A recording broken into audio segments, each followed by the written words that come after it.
بسم اللہ الرحمن الرحیم۔ حضرت سفیان ثوری رحمۃ اللہ علیہ سے نقل ہے کہ میں طواف کر رہا تھا، میں نے ایک شخص کو دیکھا کہ وہ ہر قدم پر درود پاک ہی پڑھتا ہے اور کوئی چیز تسبیح و تحلیل نہیں پڑھتا۔ میں نے اس سے پوچھا کہ اس کی کیا وجہ ہے؟ اس نے بہت استفسار کے بعد کہا کہ میں اور میرے والد حج کو جا رہے تھے کہ راستے میں والد بوجہ علالت انتقال کر گئے اور ان کا منہ کالا ہو گیا۔ میں یہ حالت دیکھ کر بہت رنجیدہ ہوا اور انا للہ و انا الیہ راجعون پڑھی اور کپڑے سے ان کا منہ ڈھک دیا۔ اتنے میں میری آنکھ لگ گئی۔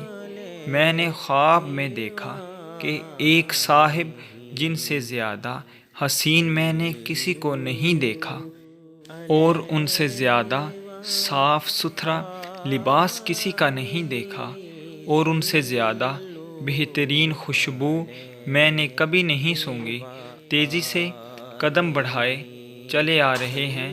انہوں نے میرے باپ کے منہ سے کپڑا ہٹایا اور اس کے چہرے پر ہاتھ پھیرا تو اس کا چہرہ سفید ہو گیا۔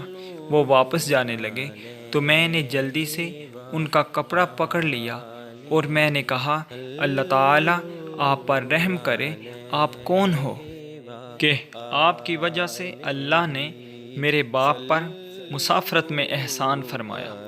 وہ فرمانے لگے، تو مجھے نہیں پہچانتا؟ میں محمد بن عبداللہ رضی اللہ عنہ صاحب قرآن ہوں۔ یہ تیرا باپ بڑا گناہ گار تھا مگر مجھ پر کثرت سے درود شریف بھیجتا تھا۔